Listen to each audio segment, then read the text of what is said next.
નમસ્કાર મંતવ્ય ન્યૂઝમાં આપનું સ્વાગત છે। સિટી લાઈવ સાથે હું છું હિનલ। સમાચારની શરૂઆત કરીએ। અમેરિકામાં ગેરકાયદે રહેતા ભારતીયો પરત ફર્યા છે। અમેરિકાથી ડિપોર્ટ કરાયેલા અને ગેરકાયદેસર રીતે રહેતા 104 ભારતીયો પોતાના દેશમાં પાછા ફર્યા છે। અમેરિકાથી ડિપોર્ટ કરાયા તેમાં 13 બાળકોનો પણ સમાવેશ થાય છે। અમેરિકાએ કુલ 205 ભારતીયોને ડિપોર્ટ માટે ચિહ્નિત કર્યા છે। આ દરમિયાન ડિપોર્ટ કરવાના 186 ભારતીયોની યાદી પણ બહાર આવી છે। બાકીના લોકો ક્યાં છે અને તેમને ક્યારે ડિપોર્ટ કરવામાં આવશે તે હજુ સ્પષ્ટ નથી। ભારતીય ઇમિગ્રન્ટ્સને પરત લાવવામાં આવ્યા છે। 13 ભારતીય બાળકો પણ પરત આવ્યા છે। અમેરિકાએ 205 ભારતીયોને ડિપોર્ટ માટે ચિહ્નિત કર્યા છે। તો અમેરિકામાં ગેરકાયદે રહેતા ભારતીયો પરત ફર્યા છે। અમેરિકાએ 205 ભારતીયોને ડિપોર્ટ માટે ચિહ્નિત કર્યા હતા। America to Amritsar flight land થઈ છે। 104 ભારતીય ઇમિગ્રન્ટ્સને પરત લાવવામાં આવ્યા છે। અમેરિકામાં ગેરકાયદે રહેતા ભારતીયો પરત લવાયા છે, જેમાં 13 બાળકોનો પણ સમાવેશ થાય છે।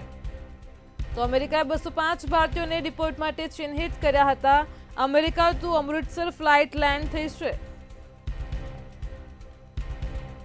ભારતીય ઇમિગ્રન્ટ્સને પરત લાવવામાં આવ્યા છે। 104 ભારતીય ઇમિગ્રન્ટ્સને પરત લાવવામાં આવ્યા છે।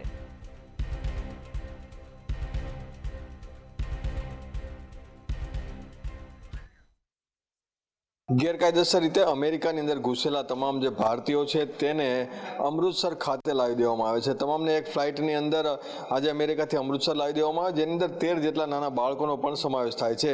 આ પૈકીના તમામ જે 33 લોકો છે તે ગુજરાતીઓ છે અને ગુજરાતના અલગ અલગ ગાંધીનગર, મહેસાણા, કલોલ અને અમદાવાદના જે રહેવાસીઓ હોય તેવું સામે આવ્યું છે। અને આ તમામ જે લોકો છે છેલ્લા કેટલાય સમયથી અમેરિકાની અંદર ગેરકાયદેસર વસવાટ કરતા હતા, ત્યારે આ તમામ જે લોકો છે તેને અમૃતસર ખાતે લાવવામાં આવે, ત્યારબાદ તેને અમદાવાદ, મહેસાણા અને તમામ જગ્યાઓ પર લઈ જવામાં આવશે। એ પહેલાં તમામ લોકોની તપાસ કરવામાં આવશે તે કોના દ્વારા અમેરિકાની અંદર ઘૂસ્યા હતા અથવા કઈ રીતે અને કઈ મોડસ ઓપરેન્ડી સાથે તેઓ આ તમામ લોકો અમેરિકાની અંદર ઘૂસ્યા હતા અને તેને ઘૂસણખોરીમાં સાથ જેણે પણ આપ્યો છે તેની સામે પણ આગામી દિવસોની અંદર તપાસ હાથ ધરવામાં આવશે। એટલે કે જેટલા 33 લોકો ગયા છે તેની સામે તમામ એજન્ટો અને સાથે જ તેઓને મદદગારી કરનાર તમામ લોકોને સાથે જે દસ્તાવેજો જે મૂકવામાં આવ્યા છે તમામની ઝીણવટભરી તપાસ તમામ જે એજન્સીઓ છે તે કરવાની છે। એટલે હજુ પણ આગામી દિવસોમાં ઘણા જે ભારતીયો અમેરિકાની અંદર છેલ્લા ખોટી રીતે વસવાટ કરી રહ્યા છે અને ગેરકાયદેસર તેઓ જ્યાં વસી રહ્યા છે તમામની ઉપર આગામી દિવસોમાં પણ આ રીતે તેને ડિપોર્ટ કરવાની કામગીરી અમેરિકા કરશે।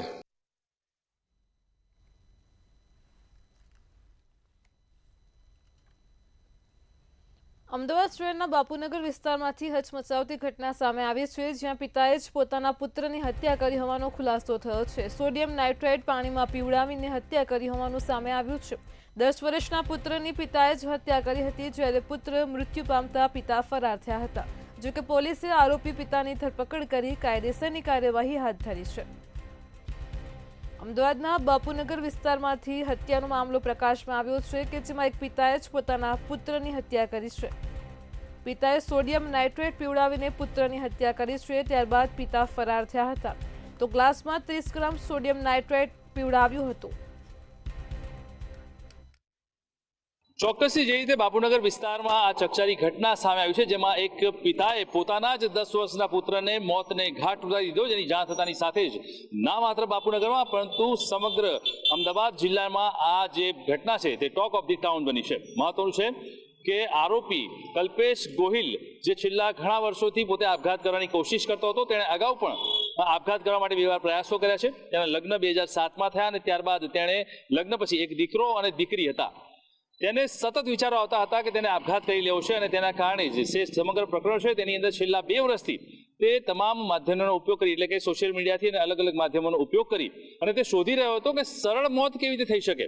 અને એટલા માટે તેણે તે કેમિકલ શોધ્યું અને સોડિયમ નાઇટ્રેટ દ્વારા તેણે 30 ml સોડિયમ નાઇટ્રેટ લઈ અને તેના બાળકને, એટલે કે તેના દીકરા ઓમને પીવડાવ્યું। આ 10 વર્ષનું બાળક ઉલટી નહીં થાય તેવી વાત કરીને તેને તે પાણી પીવડાવવામાં આવ્યું, પરંતુ તેને ખ્યાલ નહોતો કે આ પાણી તેના જીવનનું અંતિમ પાણી છે, ત્યારબાદ તે મોતને ભેટશે।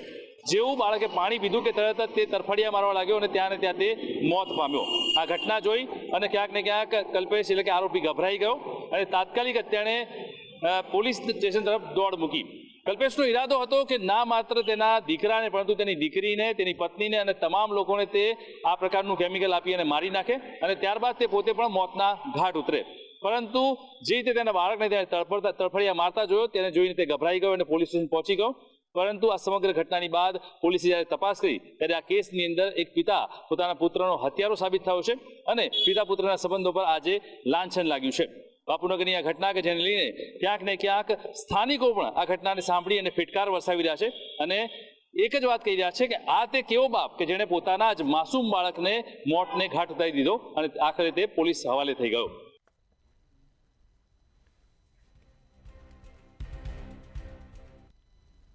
વડોદરા શહેરના સુભાનપુરા વિસ્તારમાંથી વીજ કર્મચારીઓની ટીમ રિપેરિંગ કામ અર્થે સ્થળ પર પહોંચી હતી, જ્યાં થાંભલા ઉપર રિપેરિંગ કામગીરી કરવા જોડેલા વીજકર્મીને અચાનક વીજ કરંટ લાગ્યો હતો. તેનું ઘટના સ્થળે જ કમકમાટીભર્યું મોત નીપજ્યું છે. આ ઘટનાને પગલે સમગ્ર વિસ્તારમાં ચકચાર મચી જવા પામી છે. જોકે આ ઘટનામાં જીબીના કર્મચારીઓની બેદરકારીના કારણે જ આ ઘટના બની હોવાનું ચર્ચાઈ રહ્યું છે.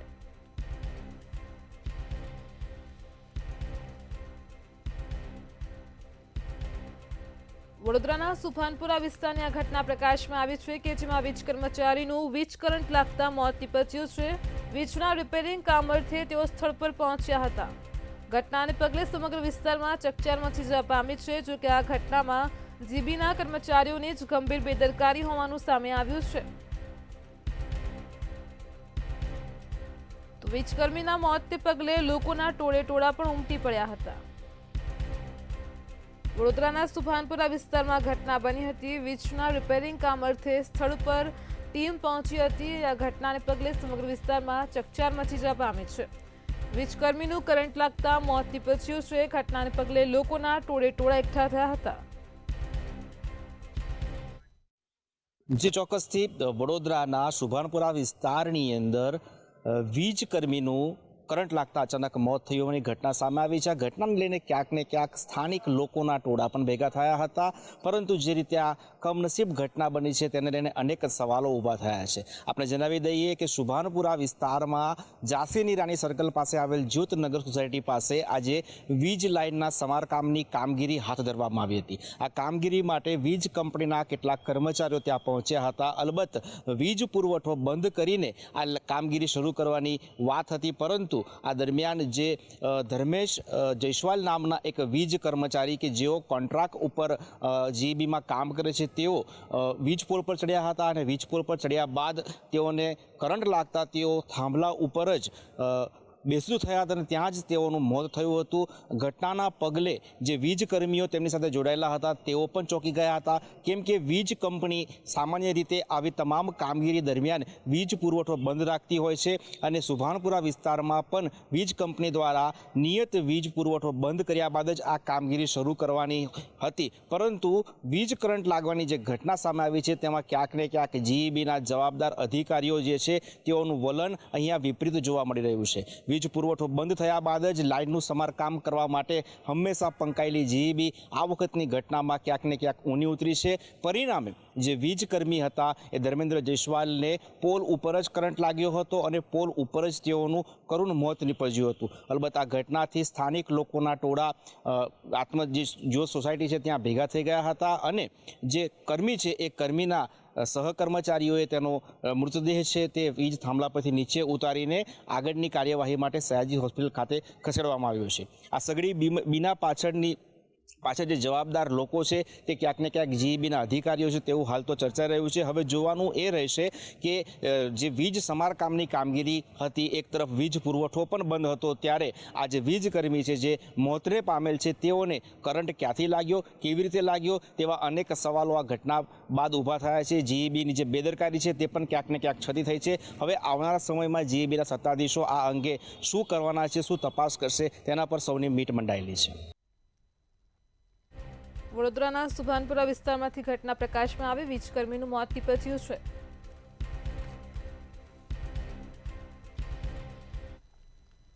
સુરત શહેરના નાનપુરા વિસ્તારમાં માથાભારે આરિફ શેખ નગરનું ડિમોલિશન કરવામાં આવ્યું છે. પોલીસ કાર્યવાહીથી બચવા માટે બે ઘર વચ્ચે ફેબ્રિકેટનો નાનો બ્રિજ બનાવ્યો હતો. આ અંગેની જાણ થયા બાદ આજે સુરત પોલીસ અને પાલિકાએ સંયુક્ત ઓપરેશન હાથ ધર્યું હતું. બે ઘર વચ્ચે બનાવેલો આ ફેબ્રિકેટેડ નાનો બ્રિજ જેવો ભાગ દૂર કરી દીધો છે. આ ઉપરાંત ચોક બજાર સાગર હોટલ નજીક કેટલાક તત્વોએ પતરાનો શેડ બનાવ્યો હતો તે પણ દૂર કરવામાં આવ્યો છે. તો સુરતમાં પોલીસથી બચવા માટે બનાવેલ ગેરકાયદેસર બ્રિજને પોલીસે જ તોડી પાડ્યો છે. આરિફ મીંડીએ બે મકાન વચ્ચે લોખંડનો બ્રિજ બનાવ્યો હતો. મનપાએ નોટિસ આપી અને આખરે ડિમોલિશન કર્યું છે. બે મકાન વચ્ચે આરોપીએ લોખંડનો બ્રિજ બનાવ્યો હતો. હાલ તો આરોપી આરિફ મીંડી જામીન પર છે. મનપાએ પોલીસને સાથે રાખીને આ દબાણ દૂર કર્યું છે. સાથે જ તમામ ગેરકાયદેસર દબાણ કરનારનું લિસ્ટ પણ તૈયાર કરવામાં આવ્યું છે. આ ઉપરાંત ચોક બજાર વિસ્તારમાં પણ પતરાનો શેડ ઉભો કરવામાં આવ્યો હતો. તેને પણ મનપાની ટીમે હટાવી દીધો છે. તો ગુસ્સીટોકના આરોપીના ઘરનું ડિમોલિશન કરવામાં આવ્યું છે. સુરતમાં આરોપીના ઘરનું ડિમોલિશન કરાયું છે. બે ઘર વચ્ચે જ ફ્લાયઓવર જોઈન્ટ બ્રિજ બનાવ્યો હતો. આરોપી આરિફ મીંડી સામે અનેક ગુનાઓ પણ નોંધાયેલા છે. એસએમસી દ્વારા પોલીસ બંદોબસ્ત વચ્ચે ડિમોલિશન કરવામાં આવ્યું છે. તો સુરતના માથાભારે આરિફ શેખના ઘરનું ડિમોલિશન કરાયું છે. આરિફ શેખ મીંડીના ઘરનું ડિમોલિશન કરાયું છે. પોલીસ અને મનપા તંત્ર દ્વારા મળીને એના ઘરના વચ્ચેનો જે રોપ હતો એનું ડિમોલિશન કરી નાખવામાં આવ્યું છે. ગુસ્સી ટોકનો આરોપી છે આરિફ શેખ મીંડી, જેના ઘરનું પોલીસ દ્વારા ડિમોલિશન કરાવવામાં આવ્યું છે. વ્યવહારિક છે કે આરિફ મીંડી સુરત પોલીસ માટે માથાનો દુખાવો બની ગયો છે. અનેક ગુનાઓ જે છે આરિફ મીંડીના વિરુદ્ધમાં નોંધાયેલા જોવા મળી રહ્યા છે. તો ખાસ કરીને આરિફ શેખ મીંડી સામે ગુના નોંધાવાના કારણે પોલીસની રડાડમાં તો તે પહેલેથી જ હતો, પરંતુ કુખ્યાત આરિફ મીંડીના ઘરનું મનપા દ્વારા જે છે ડિમોલિશન કરાયું છે. ત્યારે નાનપુરા ખંડેરવાડ ખાતે રહેતા કોટ વિસ્તારમાં દારૂ જુગારથી માંડીને મારામારી સહિતના સંખ્યાબંધ ગુનાઓમાં આરિફ મીંડી સંડોવાયેલો છે. માથાભારે આરિફ મીંડી પોલીસ માટે માથાના દુખાવાની સાથે અનેક લોકો માટે પણ સરદર્દ બની ગયો છે. પોલીસના દરોડાથી બચવા માટે આરિફ મીંડીએ જે છે પોતાના જ બે ઘરોની વચ્ચે એક રોપ બનાવ્યો હતો. ગેરકાયદેસર રીતે ફેબ્રિકેટેડ પુલ બનાવવામાં આવ્યો હતો. આ બ્રિજ પરથી આરિફ મીંડી પોતાના ઘરની સામે આવેલા ઘરમાં નાસી છૂટવા માટે સફળ રહેતો હતો, જેની જાણ પોલીસને કરવામાં આવી હતી. પોલીસને ક્યાંક ને ક્યાંક આરિફ મીંડીના જે નાસભાગનું કારણ છે એ જાણવા મળી ગયું હતું. કારણ કે જ્યારે પણ આરિફ મીંડીને પોલીસ પકડવા જતી હતી ત્યારે આરિફ મીંડી પોતાના ઘરમાંથી ક્યાં ગાયબ થઈ જતો હતો એને લઈને તપાસ કરવામાં આવતી હતી. આખરે પોલીસ દ્વારા જે છે આરિફ મીંડી અને સામેના ઘરના વચ્ચે બનાવેલો જે રોપ એટલે કે જે પુલ કહી શકાય એ ડિમોલિશન કરી નાખવામાં આવ્યો, જેનાથી હવે આરિફ મીંડીના ઘરનું જે ડિમોલિશન થયું ક્યાંક ને ક્યાંક આરિફ મીંડી પોલીસની રડાળમાં છે. એટલે આવનારા દિવસોની અંદર જો આરિફ મીંડીના વિરુદ્ધ વધુ કોઈ ગુનો નોંધાય કે આરિફ મીંડી ભાગવાનો પ્રયાસ કરી શકે તો પોલીસ દ્વારા પહેલેથી જ એના ભાગવાના તમામ રસ્તાઓ બંધ કરી દેવામાં આવ્યા છે. તો સુરતમાં માથાભારે આરિફ શેખના ઘરનું ડિમોલિશન કરવામાં આવ્યું છે. ગુસ્સીટોકના આરોપીના ઘરનું ડિમોલિશન કરવામાં આવ્યું છે. મનપા અને પોલીસના ચુસ્ત બંદોબસ્ત સાથે આજે ડિમોલિશન હાથ ધરાયું હતું. એસએમસી દ્વારા ચુસ્ત પોલીસ બંદોબસ્ત પણ ગોઠવવામાં આવ્યો હતો.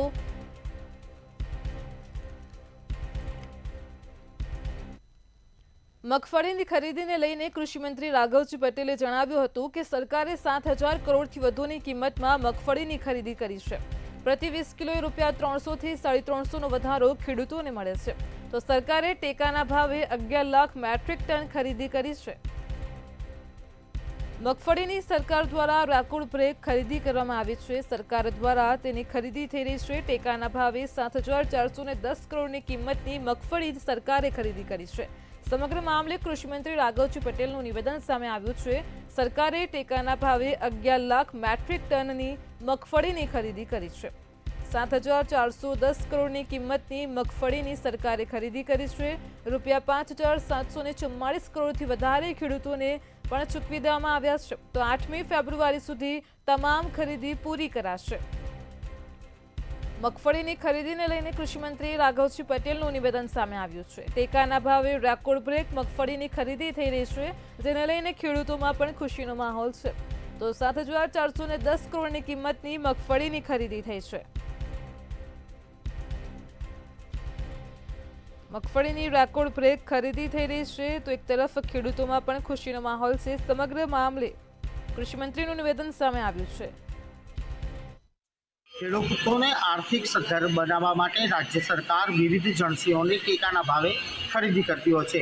ત્યારે આ વર્ષે મગફળીની ગુજરાત સરકારે રેકોર્ડ બ્રેક ખરીદી કરી હોવાનો દાવો કૃષિમંત્રી રાઘવજીભાઈ પટેલે કર્યો હતો. આજની કેબિનેટમાં પણ આ વિશેષ ચર્ચા થઈ હતી. કૃષિમંત્રી રાઘવજીભાઈ પટેલે મીડિયા સમક્ષ નિવેદન આપ્યું હતું અને કહ્યું હતું કે રાજ્ય સરકારે રેકોર્ડ બ્રેક ટેકાના ભાવે મગફળીની ખરીદી કરી છે. તેની વિસ્તૃત વિગતોમાં તેમણે કહ્યું કે અંદાજિત 3.73 લાખ ખેડૂતોએ ટેકાના ભાવે મગફળી વેચવા ઓનલાઈન રજીસ્ટ્રેશન કરાવ્યું હતું, જ્યારે 7,410 કરોડની મગફળીની ખરીદી રાજ્ય સરકારે કરી લીધી છે. આ ઉપરાંત 8 ફેબ્રુઆરી સુધી તમામ પ્રક્રિયા પૂરી કરવાનો દાવો પણ કૃષિમંત્રી તરફથી કરવામાં આવ્યો હતો. આ ઉપરાંત તેમણે એમ પણ કહ્યું હતું કે 5,800 કરોડ એટલે કે 5800 કરોડ રૂપિયાનું ચૂકવણું પણ કરી દેવામાં આવ્યું છે. જે ખેડૂતોએ ટેકાના ભાવે ખરીદી વેચી છે તેમને પોતાના મળવાપાત્ર નાણાં તેમના ખાતામાં ચૂકવી દેવામાં આવ્યા છે. આ ઉપરાંત 11 લાખથી વધુ મેટ્રિક ટનની મગફળી રાજ્ય સરકારે ખરીદી કરી છે. તો બીજી તરફ જો 20 કિલોની દ્રષ્ટિએ જોવા જઈએ તો જે ખેડૂત 20 કિલો મગફળી વેચે તો તેને સીધો 300 થી 350 રૂપિયાનો વધારો પ્રાપ્ત થયો છે. તે જ રીતે 200 મણની મર્યાદા નક્કી કરવામાં આવી છે. એક ખેડૂત પાસેથી વધુમાં વધુ 200 મણ ટેકાના ભાવે સરકાર ખરીદી કરશે. તો 200 મણની ખરીદી પ્રમાણે જોવા જઈએ તો 60,000 રૂપિયાનો સીધો આર્થિક ફાયદો મગફળી પકવતા ખેડૂતોને થઈ રહ્યો છે. એટલે કે મગફળી પકવતા ખેડૂતો અત્યારે આર્થિક સદ્ધર બને તે દિશામાં સરકારે કાર્યવાહી કરી છે અને ટેકાના ભાવે તબક્કાવાર ખરીદી ચાલુ છે.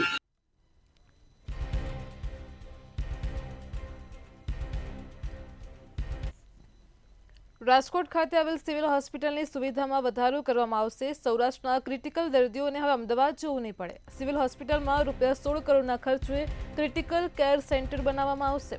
તો સિવિલ અધિક્ષક દ્વારા કામગીરી આગળ વધારવામાં આવી છે. આ સાથે જ GT સેટ હોસ્પિટલ નજીક નવી જગ્યા પણ ફાળવવામાં આવી છે. તેમજ ગ્રાઉન્ડ ફ્લોર પ્લસ 3 માળનો પ્લાન પણ સરકારમાં રજૂ કરવામાં આવ્યો છે. તો રાજકોટ સિવિલની સુવિધામાં વધારો કરવામાં આવશે. 16 કરોડના ખર્ચે ક્રિટિકલ કેર સેન્ટર બનાવવામાં આવશે. GT સેટ હોસ્પિટલ નજીક જ અન્ય એક જગ્યા પણ ફાળવવામાં આવી છે. રાજકોટ સિવિલ હોસ્પિટલની સુવિધામાં વધારો થતાં જ ક્રિટિકલ દર્દીઓને હવે અમદાવાદ જવું નહીં પડે. ગ્રાઉન્ડ ફ્લોર પ્લસ 3 માળની જગ્યા ફાળવવામાં આવી છે. ₹16 કરોડના ખર્ચે ક્રિટિકલ કેર સેન્ટર ઊભું કરવામાં આવશે. તો સિવિલ અધિક્ષક દ્વારા કામગીરી આગળ વધારવામાં આવી છે. રાજકોટ સિવિલની સુવિધામાં વધારો કરવામાં આવ્યો છે. સૌરાષ્ટ્રના ક્રિટિકલ દર્દીઓને હવે અમદાવાદ નહીં જવું પડે. ગ્રાઉન્ડ ફ્લોર પ્લસ 3 માળનો પ્લાન સરકારમાં રજૂ કરાયો છે. સિવિલ અધિક્ષક દ્વારા કામગીરી આગળ વધારવામાં આવી છે.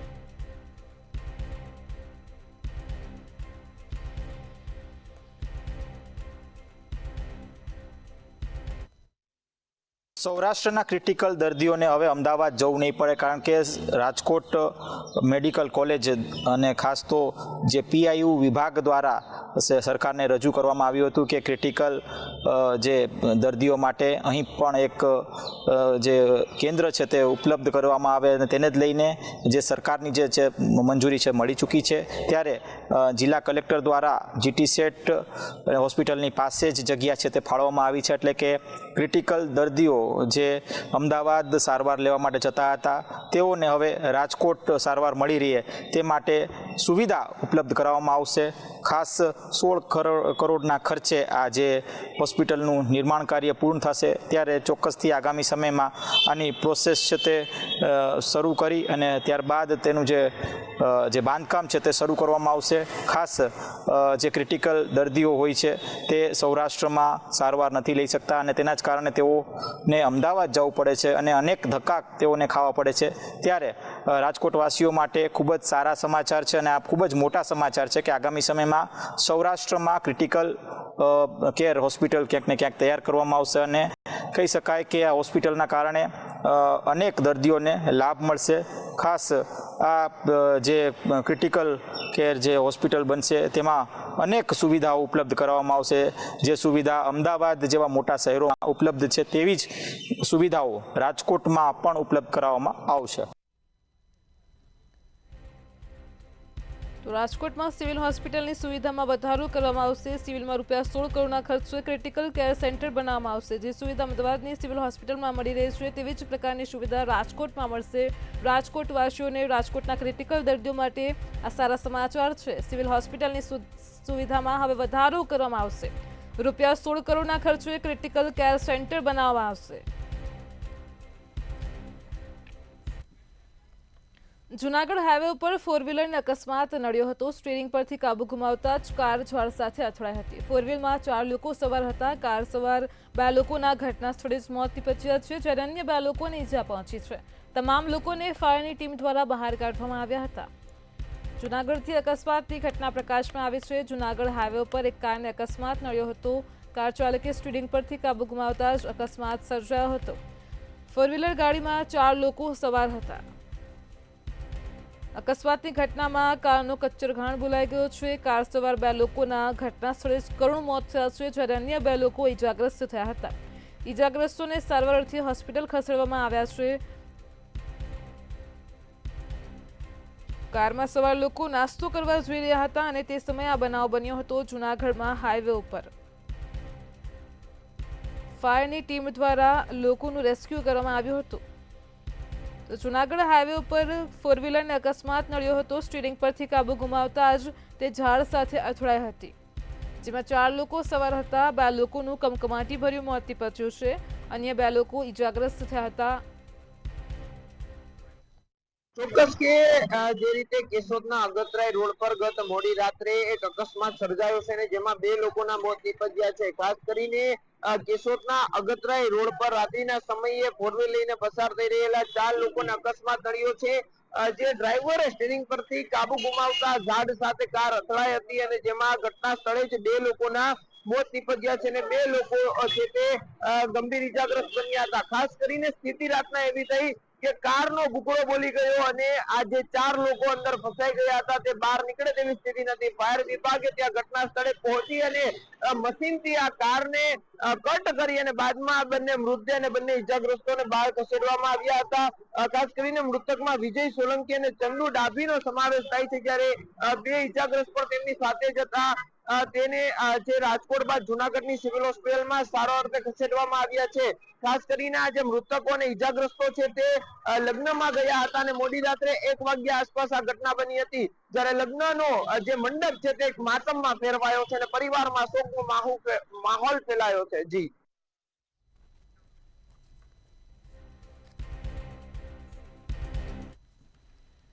કચ્છના શિકારપુર ગામના ખેડૂતો દ્વારા વિરોધ કરવામાં આવી રહ્યો છે. ગ્રીન સી કંપની દ્વારા ખેડૂતોના જીરાના પાકને નુકસાન થયું છે. જીરાના પાકને નુકસાન થતાં જ ખેડૂતો આકરા પાણીએ ઉતર્યા છે. ગ્રીન સી કંપનીની બહાર ખેડૂતો દ્વારા વિરોધ કરવામાં આવ્યો છે, જેને લઈને આગામી 11મી તારીખે ખેડૂતો ગ્રીન સી કંપનીને તાળાબંધી પણ કરશે તેવી ચીમકી ઉચ્ચારી છે. તો કચ્છમાં ગ્રીન સી કંપની દ્વારા ખેડૂતોના જીરાના પાકને મોટા પાયે નુકસાન થઈ રહ્યું છે, જેને લઈને ખેડૂતોમાં પણ ભારે રોષ વ્યાપ્યો છે. હવે ખેડૂતો આ કંપનીને તાળાબંધી કરશે. ખેડૂતો આકરા પાણીએ ઉતરી ગયા છે અને કંપનીની બહાર પણ વિરોધ પ્રદર્શન કર્યું હતું. જીરાના પાકને નુકસાન થયું છે. જીરાના પાકને નુકસાન થતાં જ ખેડૂતો આકરા પાણીએ આવી ગયા છે. 11મી તારીખે ખેડૂતો ગ્રીન સી કંપનીને તાળાબંધી કરશે. તો કચ્છના શિકારપુર ગામનો બનાવ છે. ખેડૂતોએ વિરોધ નોંધાવ્યો છે. ગ્રીન સી નામની કંપની દ્વારા ખેડૂતોના જીરાના પાકને મોટા પાયે નુકસાન થઈ રહ્યું છે.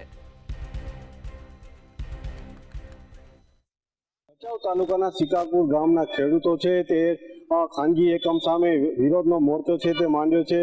મહત્વની બાબત છે કે જે સામાજિક કાર્યકર છે નીલ વિંજોડા તેમના દ્વારા અનેકવાર રજૂઆત કરવામાં આવી છે કે જે ગ્રીનસી નામની કંપની છે તેઓ અવારનવાર જે ખેડૂતોના જીરાના પાકને નુકસાન કરે છે તે બાબતની રજૂઆત પણ કરવામાં આવી હતી. તેમ છતાં તંત્ર દ્વારા કોઈ નક્કર કાર્યવાહી કરવામાં ન આવતા શિકારપુર ગામના ખેડૂતો છે તેઓ અલ્ટિમેટમ આપ્યું છે અને આવનારી 11 તારીખે કહી શકાય કે ગ્રીનસી જે આ કંપની છે તેને તાળાબંધી કરશે. મહત્વની બાબત છે કે અવારનવાર ખેડૂતોને આવી ખાનગી કંપનીઓ દ્વારા હેરાન અને પરેશાન કરવામાં આવતો હોય છે અને ક્યાંક ને ક્યાંક પ્રદૂષણ પણ રોકવામાં આવતો હોય છે. ત્યારે શિકારપુર ગામના ખેડૂતો છે તે આકરા પાણીએ થયા છે અને ગ્રીનસી કંપની છે તેની સામે વિરોધ નોંધાવ્યો છે. અને જો કહી શકાય કે તંત્ર દ્વારા યોગ્ય પગલાં નહીં લેવામાં આવે તો આગામી 11 તારીખે તાળાબંધી કરવામાં આવશે તેવું ખેડૂતોએ ચીમકી ઉચ્ચારી છે.